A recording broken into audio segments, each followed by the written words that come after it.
بسم الله الرحمن الرحيم. الحمد لله وحده والصلاة والسلام على من لا نبي بعد. أما بعد، قال الله تبارك وتعالى: أعوذ بالله من الشيطان الرجيم. بسم الله الرحمن الرحيم. قل إن كنتم تحبون الله فاتبعوني يحببكم الله. صدق الله مولانا العظيم. اللهم صل على سيدنا ومولانا محمد وعلى آل سيدنا ومولانا محمد وبارك وسلم. رب اشرح لي صدري ويسر لي أمري واحلل عقدة من لساني يفقه قولي. قابل صد احترام بزرگوں، عزیز دوستوں اور بھائیوں، اللہ رب العزت کے فضل و کرم سے رسالت مآب صلی اللہ علیہ وآلہ وسلم کی سیرت مبارکہ اور آپ کی حیات طیبہ کے ذکر مبارک کو مسلسل کئی ہفتوں سے ہم اپنی اس مسجد میں بیان کرتے چلے آ رہے ہیں۔ اس تسلسل کا تقاضا تو یہ تھا کہ آج کا بیان بھی اسی تسلسل کے ساتھ بات جس جگہ رکی تھی وہاں سے آگے بیان کی جاتی، لیکن اللہ کا کرم ہے کہ آج اللہ کی توفیق سے جس دن میں ہم سانس لے رہے ہیں، اتفاق سے 12 ربیع الاول کی تاریخ ہے، اور یہ تاریخ اسلامی تاریخ میں بہت اہمیت کی حامل ہے۔ یہ وہ مہینہ ہے جس مہینے میں رسالت مآب صلی اللہ علیہ وآلہ وسلم اس دنیا میں رونق افروز ہوئے۔ اسی مہینے میں آپ کو نبوت سے بھی سرفراز کیا گیا، اسی مہینے میں آپ کی رحلت بھی ہوئی ہے، تو بہت خصوصی مناسبت اس مہینے کو حاصل ہے، اور پھر اوپر سے تاریخ بھی اتفاق سے آج 12 ہے، تو مناسب یہ لگا کہ آج تسلسل کو روک کر سیرت ہی کے ایک دوسرے عنوان پر بات کی جائے۔ ارادہ یہ ہے کہ اللہ کے رسول صلی اللہ علیہ وآلہ وسلم سے آج کے دن میں پوری دنیا میں مختلف طریقوں سے محبت کا اظہار کیا جاتا ہے، جلسے اور جلوس نکالے جاتے ہیں، بڑے بڑے اجلاس ہوتے ہیں، بڑے بڑے جلوس نکالے جاتے ہیں، جو میٹرو سٹیز ہیں، بامبے ہے، حیدرآباد ہے، لکھنؤ ہے، اور بڑے بڑے جو دیگر شہر ہیں، وہاں کے جلوسوں کا حال بڑا یعنی کہ دیگر گو رہتا ہے، اور مختلف طریقوں سے اللہ کے رسول صلی اللہ علیہ وآلہ وسلم سے محبت کا اظہار لوگ کرتے رہتے ہیں۔ ان جلوسوں کے علاوہ بھی ہم یہ دیکھتے ہیں کہ ربیع الاول کے مہینے کی جیسے ہی آمد ہو جاتی ہیں تو اسکولوں میں، کالجز میں، مدارس میں، مکاتب میں سیرت النبی صلی اللہ علیہ وسلم کے مقابلے ہوتے ہیں، سیرت کوئز کمپٹیشن منعقد کیے جاتے ہیں، طلبہ کو انعامات دیے جاتے ہیں، نعت کے مقابلے ہوتے ہیں۔ آج بھی ہمارے شہر میں بعد نماز عشاء بہت بڑا نعتیہ پروگرام ہے، جس میں ملک کی نامور شخصیت احسان محسن صاحب بھی تشریف لا رہے ہیں۔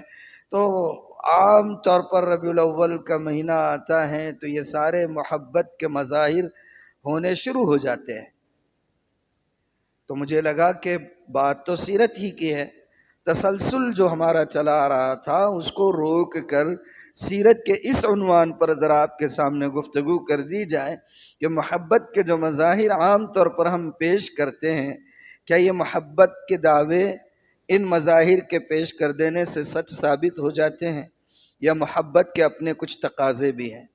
یہ وہ مضمون ہے، یہ جو موضوع ہے جس موضوع پر اللہ کے کرم سے آج میرا آرٹیکل پورے ملک کے مختلف یعنی کہ اخبارات میں بھی آیا ہے، منصف میں بھی اور شہر ناندیڑ کے تمام اخبارات میں، جس کا عنوان ہے کہ محبت رسول زبانی دعووں سے عملی تقاضوں تک، تمام اخبارات میں الحمدللہ آیا۔ تو جو بات میں نے اس مضمون میں تحریر کی ہے، دل نے یہ چاہا کہ اسی موضوع کو آپ کے سامنے رکھ دیا جائے، کیونکہ وہ جو مضمون ہے، وہ جو آرٹیکل ہے، وہ سچ بولے کہا جائے تو وہ آرٹیکل نہیں، میرے دل کا درد تھا جو قلم کی زبان سے کاغذ کے صفحات پر امڑ آیا ہے، تو اسی کو آپ کے سامنے رکھ دیتا ہوں۔ تو میں یہ کہہ رہا تھا کہ عام طور پر ربیع الاول کی آمد کے ساتھ ہی محبت رسول کے ایسے مظاہر سامنے آنے شروع ہو جاتے ہیں۔ اسکول اور کالجز کے اندر آپ دیکھتے ہیں کہ سیرت النبی کوئز ہو رہے ہیں، مکاتب میں سیرت النبی کے مقابلے ہو رہے ہیں، بچوں کو انعامات دیے جاتے ہیں، مختلف تنظیمیں اور آرگنائزیشنز بھی اس حوالے سے کام کرتی ہیں، مختلف جماعت ہے اللہ کے رسول کی حیات مبارکہ کے مختلف گوشوں کو عنوان بنا کر ایک مہم کے طور پر اس پر کام بھی کرنے لگ جاتے ہیں۔ یہ وہ ساری چیزیں ہیں جو عام طور پر ربیع الاول کے مہینے کی آمد کے ساتھ ہی ہونا شروع ہو جاتی ہیں۔ اب میرا آپ سے اور مجھ سے خود سے یہ سوال ہے کہ کیا یہ سارے کام کر دینے سے محبت رسول واقعی محبت رسول ہوتی ہیں؟ اس لیے کہ ہم دیکھتے ہیں کہ نبی کا دامن نہیں چھوڑیں گے یہ نعرہ زور سے لگانے والے معاشرے میں جھوٹ بولتے ہوئے بھی نظر آتے ہیں، معاشرے میں رشوت لیتے ہوئے بھی نظر آتے ہیں، معاشرے میں سود لیتے ہوئے بھی نظر آتے ہیں، معاشرے میں فریب دیتے ہوئے بھی نظر آتے ہیں، محبت رسول کے دعوے کرنے والے بہنوں کے حقوق پر ڈاکہ ڈالتے ہوئے بھی نظر آتے ہیں، محبت رسول کے دعوے کرنے والے اگر ذاتی مفادات کو زک پہنچتی ہو تو جھوٹ بولنے سے بھی نہیں ہچکچاتے ہیں۔ یہ ساری چیزیں ہم معاشرے میں دیکھتے رہتے ہیں۔ تو پھر مجھے بتائیے کہ یہ محبت کا دعویٰ کیسا دعویٰ ہے کہ محبت جس سے کی جا رہی ہے اس کی زندگی کا کوئی ذرہ سا پرتو بھی ہماری زندگی میں نہیں ہوتا ہے۔ تو پھر یہ جلوس، یہ اجلاس، یہ مقابلے، یہ نعت کے پروگرام، یہ نعتیہ نشستیں، یہ کس لیے ہیں؟ اپنے ذوق کی تسکین کے لیے۔ کس لیے ہیں؟ اپنے ذوق کی تسکین کے لیے ہے۔ اس لیے کہ اگر واقعتاً رسالت مآب صلی اللہ علیہ وآلہ وسلم سے محبت ہوتی تو آپ کی تعلیمات ہماری زندگی کا حصہ ہوتی۔ اگر دعویٰ تو کر رہے ہیں لیکن آپ کی تعلیمات ہماری زندگی میں نہیں ہیں تو اس کا مطلب یہ ہے کہ دعویٰ جھوٹا ہے۔ اللہ تعالیٰ نے قرآن میں فرما دیا ہے، خود نبی پاک صلی اللہ علیہ وآلہ وسلم کی زبان مبارک سے کیا فرمایا؟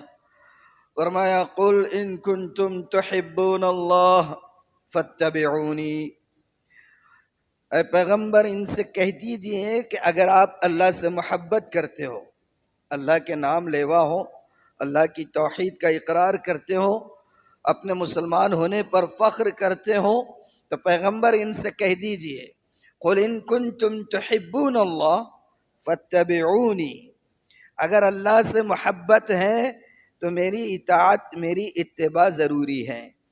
اللہ کے رسول کی اتباع کے بغیر اللہ کی محبت کا دعویٰ فریب کے سوا کچھ نہیں۔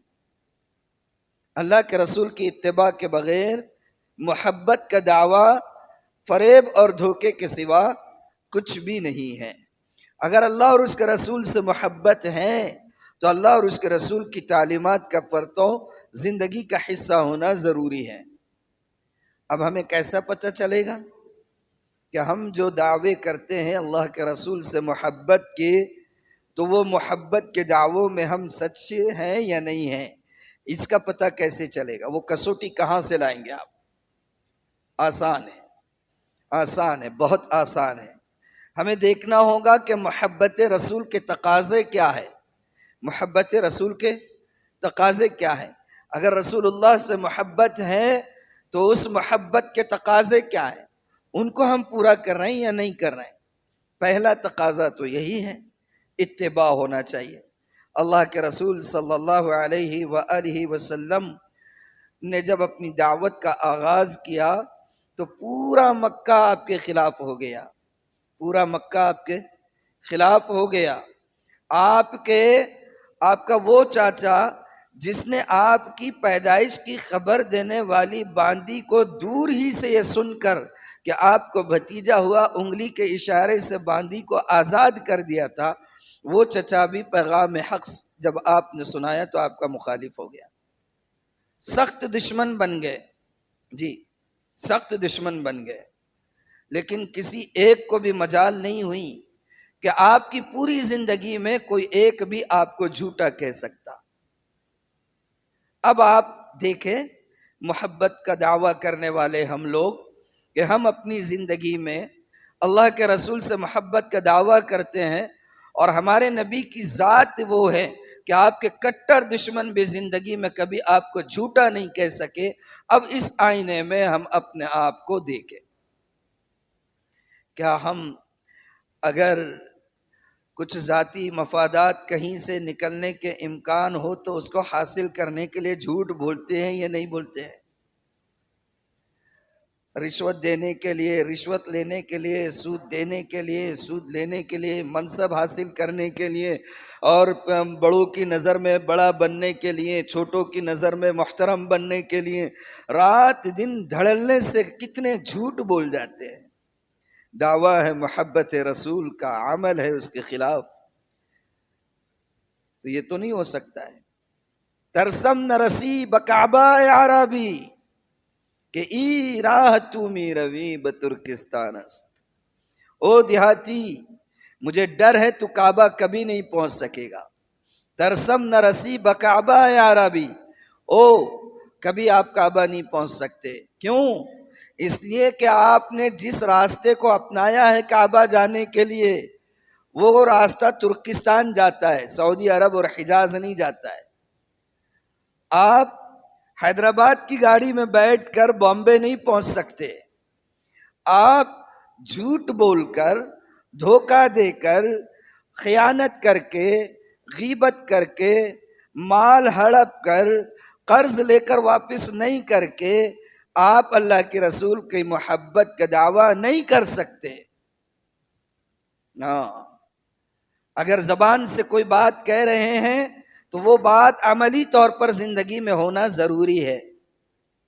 مرزا قتیل اردو کے بہت زبردست، فارسی کے مرزا قتیل بے دل فارسی کے زبردست شاعر، ایک نظم کہی انہوں نے، بڑی عارفانہ نظم، اور اللہ کے رسول کی بھی اس میں مدح اور توصیف بیان کی، اور اتنی پیاری نظم کہی کہ اس کے چرچے ہندوستان کی سرحد کو عبورتے ہوئے ایران تک جا پہنچے۔ ایران میں کسی نے اس نظم کو سنا تو وجد آ گیا اس پر، اور اس نے سوچا کہ ایسا عارفانہ کلام جس کسی نے لکھا ہے، یقیناً وہ اپنے وقت کا کوئی قطب اور ابدال ہوگا، اس سے جا کر مرید ہونا چاہیے، بیعت ہونا چاہیے۔ چنانچہ وہ صاحب نکلے، ایران سے ہندوستان آئے، اور پوچھتے پوچھتے مرزا قتیل بے دل کے مکان کے قریب پہنچے تو کسی نے بتایا کہ وہ جو صاحب بیٹھے ہوئے ہیں گھر کے باہر حجام کے سامنے، وہ ہے مرزا قتیل بے دل۔ یہ آیت کیا سوچ کر کہ ایسا عارفانہ کلام لکھا ہے کہ ایسا کلام کوئی قطب اور ابدال ہی کہہ سکتا ہے، کیسا دل ہوگا اس کا جو محبت رسول سے ہمہ وقت سرشار ہوتا ہوگا۔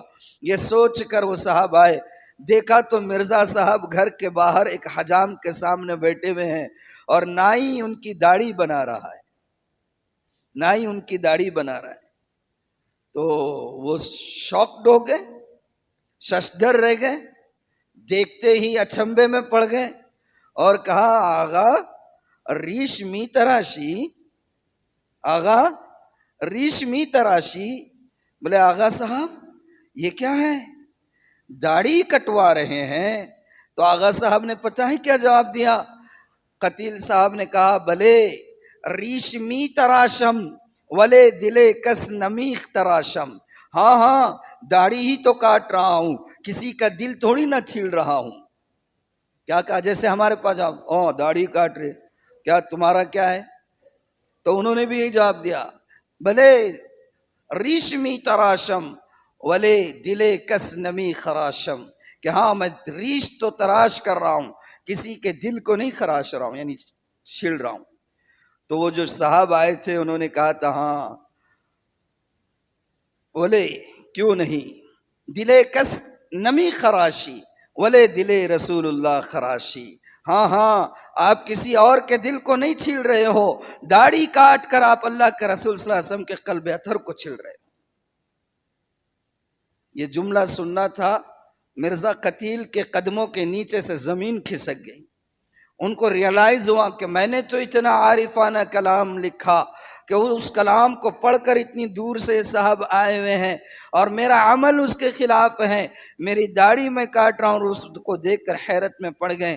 تو ان کو ریئلائز ہوا اور انہوں نے اللہ سے معافی مانگی، توبہ کی، استغفار کی، اور اسی وقت ایک شعر کہا، جزاک اللہ چشمم باز کر دی، مرابا جانے جانا ہم راز کر دی۔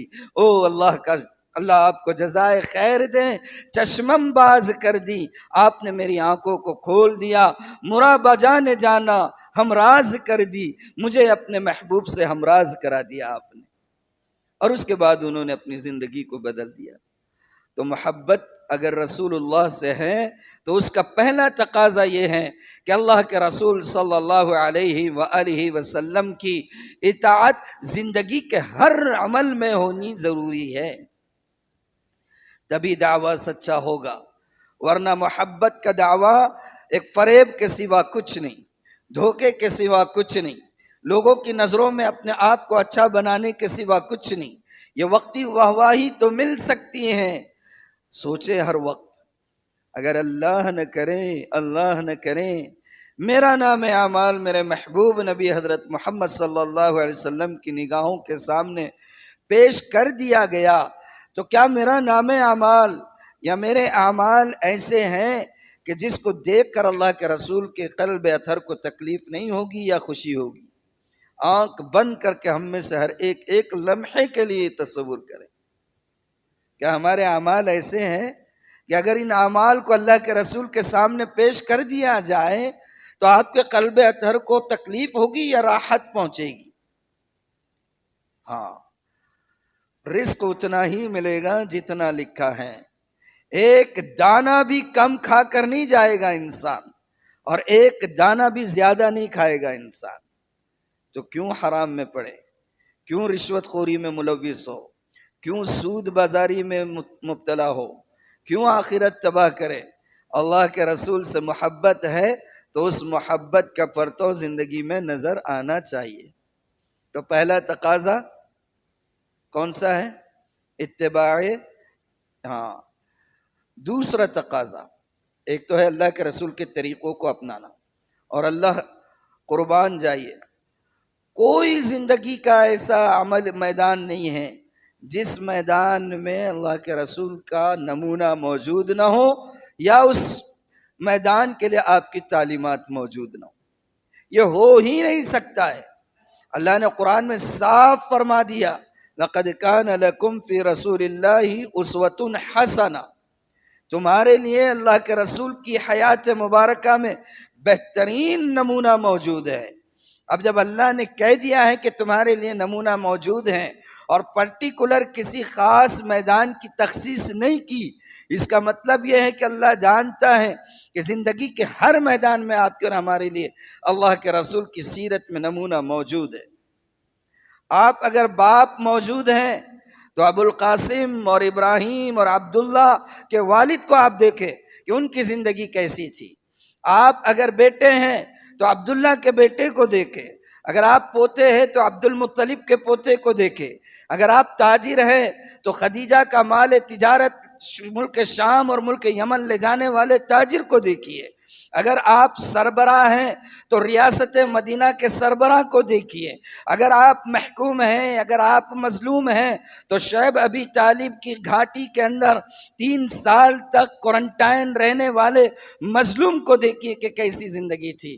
اگر کوئی آپ کے دین اور شاعر کو مٹھانے کے لیے آپ پر ظلم و ستم کے پہاڑ توڑ رہا ہے تو ویسے وقت میں آپ کو کیا کردار اپنانا چاہیے؟ طائف کی وادی میں سنگ باری جس پر ہو رہی تھی، اس ہستی مبارک کے رشتے ہوئے خون کو دیکھیے اور دیکھیے کہ اس کا اس وقت طرز عمل کیا تھا۔ کوئی میدان نہیں ہے آپ جہاں نمونہ موجود نہ ہو۔ بیوی کے آپ شوہر ہیں تو دیکھیے عائشہ، خدیجہ اور ساری آپ کے ازواج مطہرات کے شوہر نامدار رسالت مآب صلی اللہ علیہ وسلم کا معمول اور آپ کے اخلاق اپنی بیویوں کے ساتھ کیسے تھے؟ یہ تو پہلا تقاضا اتباع رسول، دوسرا تقاضا محبت رسول کا اطاعت احکام جو شریعت لے کر آپ آئے اس شریعت کی پیروی کرنا، جو کتاب ہدایت لے کر آپ آئے اس کتاب ہدایت کو زندگی کا منشور سمجھنا اور اسی کے مطابق اپنی زندگی گزارنا، یہ محبت رسول کا تقاضا ہے۔ آپ تو کسی چیز کو حرام قرار دیں اور ہم ذاتی مفادات کے لیے اس کو کرنا شروع کر دیں، آپ کسی چیز کو حلال قرار دیں اور ہم اپنے آپ کو معاشرے میں لبرل بتانے کے لیے اس چیز سے اپنے آپ کو دور کرنا شروع کر دیں، یہ محبت رسول کا تقاضا نہیں ہے۔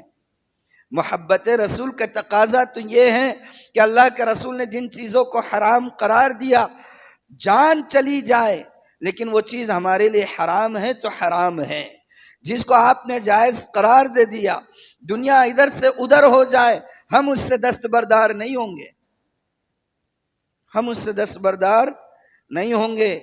کچھ چیزیں شعار کا درجہ رکھتی ہیں، کچھ چیزیں شعار کا درجہ رکھتی ہیں۔ لبرلزم کے چکر میں مت پڑیے گا کہ آج معاشرے میں یہ حال ہے اور اس کے خلاف نہیں جانا، یہ استعمال نہیں کرنا، یہ نہیں کھانا، دوسرے اس کو اچھا سمجھتے اور تیسرے اس کو برا سمجھتے۔ ہمارا شعار کیا ہے؟ ہاں، جس چیز کو حلال قرار دیا اس کو حلال سمجھنا، جس کو حرام قرار دیا اس کو حرام قرار دینا، ذاتی مفادات کے لیے حرام کو حلال نہیں بنا دینا۔ آج ہم کیا کرتے ہیں؟ ہلکے سے ذاتی مفادات کی خاطر جن چیزوں کو اللہ کے رسول نے اور شریعت نے حرام قرار دیا ہے ہم اس کو حلال قرار دے دیتے ہیں۔ ہوتا ہے یا نہیں ہوتا؟ دوسروں کی مثالیں بالکل نہیں دیں گے۔ ہم میں سے ہر شخص اپنی زندگی کا جائزہ لے، کیا آج ہماری زندگی کا یہ ڈھب نہیں ہے؟ کیا ہم جس نہج کی زندگی گزارتے ہیں کیا اس میں یہ معمول نہیں ہے کہ ہم اپنے ذاتی مفادات اور اغراض اور دنیاوی فائدوں کے لیے بڑے بڑے حرام کام کرنے سے ہچکچاتے نہیں ہچکچاتے۔ حضرت عبداللہ ابن رواحہ رضی اللہ عنہ، اللہ کے رسول صلی اللہ علیہ وآلہ وسلم نے انہیں اپنا ریپریزنٹیٹیو اور نمائندہ بنا کر بھیجا تھا یہودیوں کی پیداوار کو تقسیم کرنے اور اس کا عشر نکالنے کے لیے۔ زکوٰۃ کے لیے عشر ہوتا ہے پیداوار میں۔ حضرت عبداللہ ابن رواحہ رضی اللہ عنہ گئے یہودیوں کے علاقے میں تو اناج کے پورے ڈھیر لا کر انہوں نے رکھ دیے۔ اب یہ کہ تقسیم شروع ہونا ہے تو اس سے پہلے یہودیوں نے حضرت عبداللہ ابن رواحہ کے سامنے کچھ زیورات لا کر دے دیے، حضرت یہ ہدیہ ہے، رکھ لیجیے آپ۔ بس ایک گزارش ہے، تھوڑا سا نرمی کا معاملہ کرنا مال تقسیم کرنے میں، یہ زیورات آپ رکھ لیجئے، ہدیہ ہے۔ اور ہاں، مال ذرا تقسیم کریں گے تو ذرا اچھا مال ادھر رکھنا ہماری طرف۔ یہ جو 2 نمبر کا اور 3 نمبر کا مال ہے یہ تو عشر میں زکوٰۃ میں جانے والا ہے، کون کھانے والا ہے؟ غریبوں کو ہی بانٹے جانے والا ہے۔ تو ایسا کریں کہ اچھا مال ہماری طرف رکھ دیں اور 2 نمبر اور 3 نمبر کا مال ادھر نکال دیں، اور یہ ہدیہ ہے آپ کے لیے۔ حضرت عبداللہ ابن رواحہ نے اللہ کی قسم کھا کر کہا کہ اللہ کی قسم او یہودیوں کے بچوں، اللہ کی قسم میرے نزدیک میں میرے نزدیک پوری کائنات میں سب سے مبغوض اور سب سے ناپسندیدہ قوم تم ہو۔ اگر اللہ اور اس کے رسول نے تمہارے ساتھ معاہدہ نہیں کیا ہوا ہوتا تو آج میں تم سب کی گردنیں اڑا کر یہاں سے جاتا۔ مجھے رشوت دیتے ہوں میرے ذاتی فائدے کے لیے، مجھے اللہ کے رسول کے ایک حکم سے، شریعت کے ایک حکم کے اندر تبدیلی کرنے کی رائے دیتے ہوں۔ آج ہم کتنا کرتے ہیں؟ کتنے قابل طلبہ، کتنے قابل لوگ باوجود صلاحیت کے، باوجود ایلیجبل ہونے کے، باوجود قابل ہونے کے رشوت آڑے آ جاتی ہیں، محروم رہ جاتے ہیں، نااہل جاب پر مزے اڑاتے رہتے ہیں، نااہل جاب پر مزے اڑاتے رہتے ہیں۔ قابل لوگ ہاں وہ رشوت آڑے آ جاتی ہے. سن لیں سنستھاؤں کے ذمہ دار اور کمیٹیوں کے تنظیموں کے رشوت لے کر اس طریقے سے کام کرواتے ہیں. نااہل لوگوں کو اہل قرار دے کر جب بٹھا دیا جاتا ہے، ان کے ذریعے سے جو آنے والی مستقبل کی نسل ہیں کیسی تیار ہوگی؟ خود ہی الف کا نام بھالا، بے کا نام کیا ہے آگے؟ کنڈالا. کیا ہے کہ وہ عربی کا ہے، یہ اس کا مراٹھی کا ہے. تو یہ بھی ہے اطاعت احکام. محبت رسول کا دوسرا تقاضا ہے کہ اطاعت رسول ہو. جن چیز کو حرام قرار دیا اس کو حرام سمجھے، چاہے ذاتی مفادات پر زک پڑتی ہو، ذاتی مفادات اس سے مار کھاتے ہو. اور جس چیز کو حلال قرار دیا تو لبرلزم کے چکر میں حلال چیزوں سے کنارہ کش نہیں ہونا. نہیں ہماری اکثریت نہیں استعمال کرتی، اکثریت نہیں کھاتی اور اکثریت نہیں کرتی. آپ کا شعار ہے، آپ دیکھیں دوسروں کا شعار ہے. ان کا دل بولتا پیشاب پینا، تو اکثریت کی پیشاب پی رہی تو کیا ویسا کرنا شروع کر دیں گے؟ اکثریت کے پیچھے کبھی بھی نہیں جانا. اللہ نے ہمیشہ قرآن میں یہ کہا زیادہ تر لوگ انکار کرنے والے، زیادہ تر لوگ کفر کرنے والے، زیادہ تر لوگ ناشکرے ہیں، زیادہ تر لوگ ظلم کرنے والے ہیں. اکثریت چلو تم ادھر کو ہوا ہو جدھر کی والا معاملہ نہیں رہنا. ہم ہیں اپنی تعلیمات پر، اپنے نظریات پر، اپنے افکار پر، اپنی آئیڈیالوجی پر، اپنی شریعت پر، اپنے شعار پر، اپنی تعلیمات پر ہمیں فخر ہونا چاہیے. اور اس معاملے میں بے ڈر ہو کر اور نڈر ہو کر بولنا چاہیے ہاں ہم ہیں فنڈامنٹلسٹ، ہیں بنیاد پرست، اور دین کے معاملے میں ہم بنیاد پرست رہیں گے. صحابہ کے سامنے بھی یہ یہودی ایسی باتیں کرتے تھے. آپ کے نبی بھی بڑے عجیب ہے، چھوٹی چھوٹی باتیں تم کو بولتے رہتے ہیں. حضرت عمر نے کہا ہاں ہمیں فخر ہے اپنے نبی پر. ہمارے نبی نے ہمیں یہ تک بتایا ہے کہ قضائے حاجت کے بعد استنجا کیسے کیا جاتا ہے. شرمیں نہیں، حیا محسوس نہیں کی، کہا ہمیں فخر ہے. اگر سچے مسلمان ہیں، اللہ کے رسول سے محبت ہے، تو آپ کی اتباع اور آپ کی اطاعت، اتباع اور اطاعت دونوں کے فرق کو سمجھیے. اتباع یہ ہے کہ اللہ اس کو کہیں گے آپ پد چنوں پر چلنا. اتباع پد چنوں پر چلنا، نقش قدم پر چلنا، پیروی کرنا، فالو کرنا. اور اطاعت اوبیڈینسی، فرما برداری، حکم کے آگے سرے تسلیم خم کر دینا. فرق سمجھیں؟ ہاں وہاں پر اتباع میں کوئی چیز عقل میں آئے یا نہ آئے، اللہ کے رسول کا طریقہ ہے بس کافی ہے، بس کافی ہے.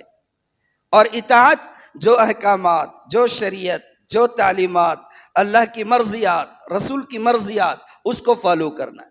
یہ محبت رسول کا تقاضا ہے. زبانی دعوے، بڑے بڑے اجلاس، بڑے بڑے جلوس، نبی کا دامن نہیں چھوڑیں گے، جھوٹ کھانا پھر بھی جاری رکھیں گے، نبی کا دامن نہیں چھوڑیں گے، قرضے لے کر ہڑپ کر جائیں گے، نبی کا دامن نہیں چھوڑیں گے، جہالت میں سڑ سڑ کے مر جائیں گے. وہ نبی جو اپنے تعلیم کے اوپر دیکھے کتنا ہے، بات کہاں سے کہاں جا رہی ہے. غزوہ بدر، قیدیوں کو رہا کر دیا آپ نے. کون قیدی؟ پھول لے کر نہیں آئے تھے مسلمانوں کو پھول دینے کے لیے، مسلمانوں کی گردنیں کاٹنے آئے تھے. اللہ نے نصرت کا معاملہ فرمایا، مسلمان غالب آئے، قیدی بنا دیے گئے. پیسہ نہیں ہے، کہا ویسے نہیں چھوڑیں گے، ہمارے لٹریٹ اور ناخواندہ بچوں کو پڑھا دو، تم کو چھوڑ دیں گے. نبی کا دامن نہیں چھوڑیں گے. تو تعلیم کا دامن پکڑنا پڑے گا، اخلاق کا دامن پکڑنا پڑے گا، اتباع کا دامن پکڑنا پڑے گا، اطاعت کا دامن پکڑنا پڑے گا. تب کہیں جا کر نبی سے محبت کے تقاضے پورے ہوں گے. آئی بات سمجھ؟ ہاں محبت کے تقاضے تبھی پورے ہوں گے. کتنے ہوئے تقاضے؟ 2 ہوئے، 2 ہی ہوئے. چلو ٹھیک ہے، اور ایک بول دیتا ہوں، ایک دو جلدی جلدی. تیسرا تقاضا، نبی اکرم صلی اللہ علیہ وآلہ وسلم سے اگر محبت ہے تو محبت رسول کا تیسرا تقاضا یہ ہے کہ ہمارے اندر حسن اخلاق آنا چاہیے. کیا آنا چاہیے؟ ہاں، حسن اخلاق کیسے تھے ہمارے نبی پاک صلی اللہ علیہ وسلم، کیسے آپ کے اخلاق کریمہ تھے، کسی اور نے شہادت نہیں دی۔ او مومنو، اللہ نے ہمارے نبی پاک کے اخلاق کی شہادت دی ہے، انک لعلی خلق عظیم، کہ آپ تو اخلاق کے انتہائی اعلیٰ معیار پر فائز تھے۔ سبحان اللہ۔ آج تو ہم ذرا سا کسی نے کچھ ہمارے خلاف کہہ دیا، آپے سے نہیں جامے سے باہر ہو جاتے ہیں۔ ذرا سا کسی نے کچھ کہہ دیا، جامے سے باہر ہو جاتے ہیں۔ اللہ کے رسول صلی اللہ علیہ وسلم جا رہے، گھر سے باہر نکلیں، تھوڑا سا راستہ چلتے ہیں تو پتہ چلا کہ ایک یہودیہ آپ کے راستے میں کانٹے بچھاتی ہے، گندگی لا کر، کوڑا لا کر آپ کے راستے میں ڈال دیتی ہے، آپ خاموشی سے چلے جاتے ہیں۔ یہی سلسلہ چلا جا رہا ہے۔ ایک دن اتفاق سے آپ نکلیں تو راستے میں کوئی کانٹا نہیں، کوئی گندگی نہیں، کوئی کوڑا نہیں، کوئی کرکٹ نہیں، کچھ نہیں۔ اللہ کے رسول کو حیرت ہوئی کہ کیا بات ہے، آج میرے راستے میں کانٹے نہیں، آپ رک گئے۔ اور جو خاتون وہ کوڑا کرکٹ لا کر آپ کے گھر راستے میں ڈالا کرتی، آپ اس کے گھر تشریف لے گئے، نوک کیا، اجازت چاہی، اندر گئے اور کہا کہ کیا بات ہے، آج میرے راستے میں آپ نے کوئی چیز نہیں ڈالی، معلوم ہوا طبیعت خراب ہے۔ اللہ کے رسول اس کے پاس بیٹھ گئے، اس کی عیادت کی، کچھ پڑھ کر کچھ پھونکا۔ آپ کے یہ اخلاق تھے، اس خاتون کی آنکھ سے آنسو جاری ہو گئے اور اس نے اسی وقت اللہ کے رسول کے اوپر ایمان لے آئی، آپ کی نبوت کا اقرار کر لیا۔ سبحان اللہ۔ برداشت نہیں ہمارے اندر، اخلاق نہیں ہمارے اندر، اور ہم نبی پاک صلی اللہ علیہ وسلم سے محبت کے دعوے دار ہیں۔ مسجد میں ایک صاحب نے کھڑے پیشاب کر دیا، کھڑے پیشاب کر دیا۔ صحابہ دوڑنے لگے، آپ نے کہا رک جاؤ، روکو مت، درمیان سے روکو گے تیسری دکان کھل جائے گی، بیماری کچھ بھی لگ جائے گی، روکو مت، کر لینے دو۔ جب کر لیا تو آپ نے اس کو پیار سے بلایا، شفقت سے ہاتھ پھیرا اور کہا کہ مسجد اللہ کا گھر ہوتی ہے، عبادت کے لیے ہوتی ہے، یہاں یہ سب کام نہیں ہوتے ہیں، یہاں یہ نہیں کرنا چاہیے۔ آپ کی اس شفقت کا یہ اثر تھا کہ وہ شخص بھی جو کسی اور ارادے سے آیا تھا، آپ کے سامنے اپنے دل کو رام کر بیٹھا۔ اخلاق اپنانا پڑے گا۔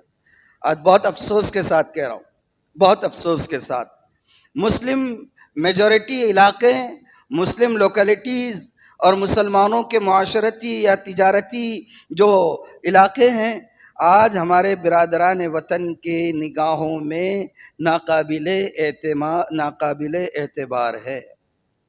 ان کے ذہنوں میں ہم نے ایک کانسیپٹ بٹھایا ہے اور غلط نہیں بیٹھا ہے کہ مسلمان صاف ستھرے نہیں رہتے، مسلمان ان کی زبان اچھی نہیں رہتی، ان کا ویہار اچھا نہیں رہتا ہے، بات بہت رف کرتے ہیں۔ کوئی کسٹمر آ گیا اور اس نے اگر کچھ کم زیادہ کر دیا تھوڑا، آپ نے کہا کہ 1000 روپے کا، اور اس نے کہا 1000 روپے کا ہوتا ہے کیا، اتنا بولتے کیا، 600 لگا دو، چلو اٹھو، آپ لے جاتے، اوقات ہیں، اوقات نہیں ہے تو اندر نہیں آنا، کہیں کو آئے آگے جاؤ، یہ انداز ہوتا ہے۔ یہی اس کی جگہ آپ کسی مارواڑی کی دکان پر جائیے، دیکھیے آپ اس کے پاس سے مال لے یا نہ لے، اس کی زبان کے گرویدہ ہو کر باہر آئیں گے۔ آپ کو بیٹھنے کے لیے کہے گا، پانی کے لیے کہے گا، یہ حال ہے ہمارا۔ تو محبت اگر اللہ کے رسول سے ہے تو اس کا تقاضا یہ ہے کہ ہمارے اندر اخلاق پیدا ہونا چاہیے، برداشت، لوگوں کے ساتھ حسن۔ آپ نے فرمایا خیارکم خیارکم لأہلہ وَأَنَا خِيَارُكُمْ لِأَهْلِي، تم میں سب سے بہتر کون؟ کہا سب سے بہتر وہ جو اپنے گھر والوں کے ساتھ اس کے اخلاق اچھے ہو، اور آگے فرمایا میرے اخلاق میرے گھر والوں کے ساتھ تم سب سے زیادہ اچھے ہیں۔ اور آپ کے اخلاق گھر والوں کے ساتھ کیسے تھے؟ اب اگر میں آپ کو بیان کرنا شروع کروں تو آپ بولیں گے ہاں ایسا کیا، جورو کا غلام بنا دے رہے تھے کوئی نہ بیٹھ کے مولانا۔ حضرت عائشہ فرماتی ہیں کہ آپ جھاڑو بھی لگا دیتے، آپ میرے ساتھ برابر کام میں شریک رہتے، اگر آپ کے جوتے کا تسمہ بھی ٹوٹ جاتا آپ اپنے دستے مبارک سے اس کو لگاتے، اگر آپ کا کپڑا کہیں پھٹ جاتا آپ اپنے دستے مبارک سے اس کو سی لیتے۔ آج کے کمبائنڈ فیملی سسٹم کے اندر اگر کوئی شخص اپنے کپڑے اپنے ہاتھ سے لے کر سینے لگ جائے یا دھونے لگ جائے تو پہلے فتوے لگ جاتے، بن گیا دیکھو بھیا جورو کا غلام، آتش بدل گیا انداز۔ یہ ہوتا ہے، دنیا کچھ بھی کہیں، اللہ کے رسول صلی اللہ علیہ وسلم کی زندگی اور آپ کی حیات مبارکہ کو سامنے رکھنا۔ اور ایک تقاضا بول کر بات کو ختم کرتا ہوں، مختصر بول دیتا ہوں لیکن بات چاہتا ہوں کہ مکمل کر دوں۔ شریعت اور دین کے معاملے میں حمیت اور غیرت کا پیدا ہونا اللہ کے رسول سے محبت کا بنیادی تقاضا ہے۔ حالات کے تھپیڑے آنے پر اپنے دین سے، تعلیمات سے، شعائر سے، افکار سے، نظریات سے، آئیڈیالوجی سے، اس سے بالکل بھی دستبردار نہیں ہونا، یہ محبت رسول کا تقاضا ہے۔ حکومت قانون لائے گی، حکومت بندشیں کرے گی، اگر یہ ہمارے دین کا شعار ہے تو اس پر مضبوطی سے ڈٹے رہنا، یہ محبت رسول کا تقاضا ہے۔ اگر ہم اس طریقے سے اپنے دین اور شعائر سے دستبردار ہوتے رہیں گے تو قرآن نے آج نہیں 1400 سال پہلے واضح الفاظ میں کہہ دیا ہے، لن ترضى عنك اليهود ولا النصارى حتى تتبع ملتهم، یہ اس وقت تک خوش نہیں ہوں گے جب تک کہ آپ ان کے دین کو اپنا نہ لو۔ آج ایک چیز سے آپ دستبردار ہوئے، دوسری چیز آپ کے سامنے لا کر کھڑے کر دیں گے، اس سے آپ پیچھے ہٹے، تیسری چیز آپ کے سامنے لا کر کھڑے کر دیں گے۔ وہ اس وقت تک مطمئن نہیں ہوں گے جب تک کہ ان کے دین اور ان کے طریقوں کو آپ 100% ہضم نہ کر لو۔ تو اللہ کے رسول سے محبت کا تقاضا ہے کہ جو تعلیمات ہماری اس پر ڈٹ جائے۔ شعیب ابی طالب میں 3 سال تک کوارنٹائن رہے، کھانے کا کوئی دانہ نہیں پہنچ رہا ہے، پانی کا کوئی قطرہ نہیں پہنچ رہا ہے، اور صحابہ اور بچے اور عورتیں بھوک سے بلبلا رہی ہیں۔ صحابی گزر رہے ہیں، راستے میں پیر سے کوئی چیز ٹکراتی ہے، اٹھا کر دیکھتے ہیں سوکھا ہوا خشک چمڑا ہے، اس کو جلا کر اس کا سپوف بنا کر کھا لیتے ہیں۔ بھوک کا یہ حال ہے، لیکن کیا مجال ہے کہ شعیب ابی طالب میں جو آپ کے ساتھ تھے ان میں سے کوئی ایک بھی اپنے نظریات سے پیچھے ہٹاؤ۔ طائف میں آپ لہو لہان ہو گئے مگر آپ اپنی بات سے پیچھے نہیں ہٹے۔ تو محبت رسول کا تقاضا یہ ہے کہ دین کے معاملے میں غیرت ہونا، مگر غیرت کا تو جنازہ کئی صدیاں ہو گئے، ملت اسلامیہ ہندیہ سے نکل چکا ہے، افسوس کے ساتھ، معذرت کے ساتھ بول رہا ہوں، اور یوں ہی خالی سرسری نہیں بول رہا ہوں، تاریخ کا تھوڑا بہت مطالعہ کیا ہوں، اس کی روشنی میں کہہ رہا ہوں کہ غیرت کا جنازہ مسلمانان ہند کے گھروں سے بہت پہلے نکل چکا۔ پیدا کرے، غیرت زندہ ہے تو سب زندہ ہے۔ حمیت نام ہے جس کا گئی تیمور کے گھر سے، اقبال نے بھی کہا تھا، سب ایسی نہیں کہ دوسروں کے ہاتھوں میں۔ بہرحال یہ جو سارا مضمون ہے یہ وہ مضمون ہے جو میں نے آپ کے سامنے بیان کیا، اور آج میرے جو آرٹیکل آج کے اخبارات میں شائع ہوا یہ سارا اسی کا خلاصہ میں نے آپ کے سامنے پیش کیا، منصف میں بھی آیا ہے اور مقامی اخبارات میں۔ میری درخواست یہ ہے کہ بولنے میں پوری باتیں نہیں آئی ہوگی، ایک بار اس کو پڑھ کر ان تقاضوں کے آئینے میں اپنے چہرے کو ضرور دیکھیں اور اپنی زندگیوں کے اس کے مطابق ڈھالنے کی کوشش کریں۔ اللہ تعالی عمل کی توفیق عطا فرمائے۔ وآخر دعوانا الحمد للہ رب العالمین۔